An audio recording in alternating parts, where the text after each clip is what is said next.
All right. Next question.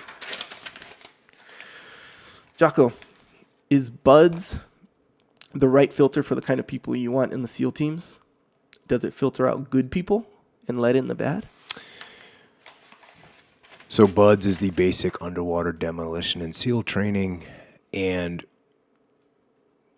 it does a decent job. And I'm not going to say that everybody that makes it through Buds is a guy that you want to work with, or even a guy that you want on your team. Because one thing that happens in Buds is that punishment is dealt out, right? I mean, it's just suffering. It's just hard work. It's, putting a boat on your head and being cold and wet and all this stuff. And you either embrace that and crush it. That's one way to get through. That's the way you should get through. But there are guys that they find a way to get by and to sneak by and to work the system, right? It does happen. And those guys definitely exist in the teams, and the real team guys know who those guys are. But the one thing it's hard for a civilian to know the difference.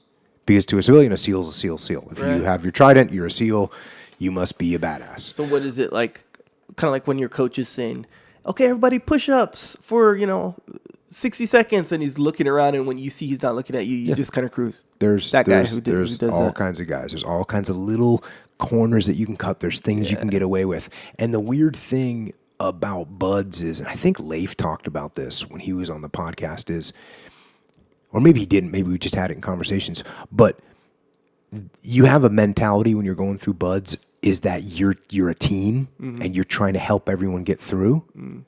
And so you don't rat those guys out when you see them cutting corners. It very seldom do you rat one of those guys out unless it's just an atrocious case. Most of the time, guys are, hey, man, are you okay? An instructor's coming. They'll help people skate through, right? So it's pretty negative. When you get through Buds and you're in the SEAL teams, then everyone says to a man, will say, oh, I wish I wouldn't have helped anyone get through. Because now they're in the teams, and now we can't count on them. Oh, yeah. And now we got to carry their weight. So it is definitely a test of making it through, but there's two ways to make it through. You can crush it and survive it, or you can sneak through it and skate through it, and it does happen. Now, it's also mainly a physical test, and people talk about, no, it's mental. It's physical, right? Yeah. There's a mental aspect to it, no doubt. And if you're not mentally committed to making it through, then it's going to be hard for you. But it's primarily a physical test.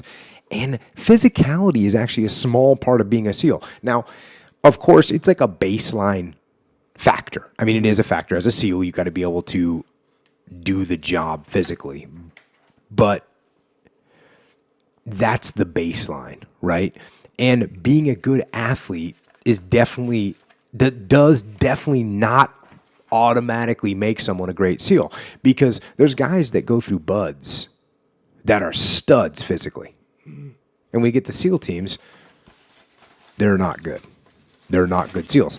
They might be a bad leader, they might be unsafe, or they can't shoot, or they can't handle the pressure, or they can't handle the grind.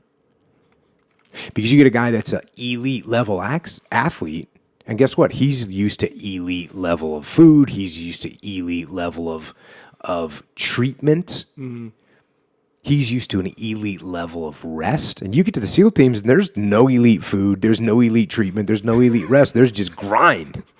And you're out in the desert, and you're just going on an operation after operation after operation. And some of these high-level athletes, they're such a fine-tuned machine. It's like we talked about before. They're like a Porsche or a race car, and what you want to be is a 4x4. Like you can put diesel or biofuel or whatever into that engine, it's going to keep running. You have to put the high-octane, clean stuff into the sports car, and some of those guys break down on that. And the reason is, like I said, is because the SEAL teams is not Buds training. And I've said this before, no one in the SEAL teams cares about Buds training. Once you've gotten through Buds, it's like as normal as brushing your teeth. Like everyone's done it. No one says, hey, did you brush your teeth? No, we all brush our teeth. We all went through Buds. It's not that big of a deal. One thing that Buds does do good, though, is it does do a good job of finding people's weaknesses, and whether it's swimming or whether it's running or whether it's the obstacle course or whether it's lack of sleep or being in the water and the water work that they make you do, if you have a weakness of any of those areas, it's gonna show. Mm-hmm. It's gonna show. But again, some guys do find a way to make it through, and they end up in the teams, and they end up doing a couple of SEAL platoons. But again, being a SEAL doesn't make you a badass. That's just the truth. It doesn't make you a great leader. It doesn't make you a tactical expert. It just doesn't. It means that you made it through the training and you survived a couple SEAL platoons. That's what it means. Now, there are plenty of SEALs that are badass and great leaders and definitely some tactical experts, but it certainly isn't every SEAL, because there's a bell curve in the SEAL teams, a bell curve just like any other group of people or any other organization. And at the top of the bell curve, you got a bunch of relentless, unstoppable warriors that carry more than their share of the weight in the teams. And these are the guys that have built or are building the reputation that the SEAL teams have. And then in the middle of the curve, that's where you got the bulk of the guys. And these are great guys. They're great SEALs. They do the job and they do it well. And they're outstanding professional combat troopers who get the job done. And they get the job done on time and on target. And those are awesome, solid guys that maintain the reputation of the SEAL teams. They maintain it. And then you got the crew at the bottom. And these are the guys that slip through the cracks, they work the system, and while they're technically classified as SEALs,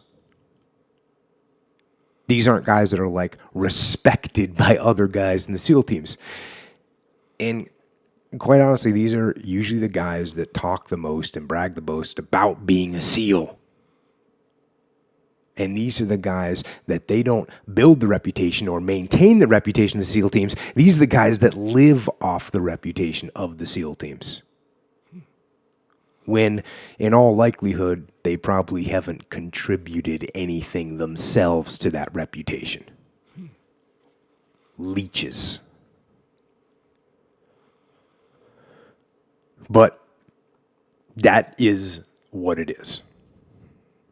And as I always say, the teams gave me everything. The good, the bad, and the ugly, and I wouldn't change a thing.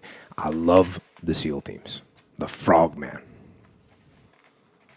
The AW gunner in a SEAL platoon. The point man, the corpsman, the radio man, the rear security. The platoon chief. And the LPO. And the OIC and the AOIC. Those guys in a SEAL platoon. The ones that carry the weight and carry the torch, those guys are in my blood. And I love those guys, and I always will.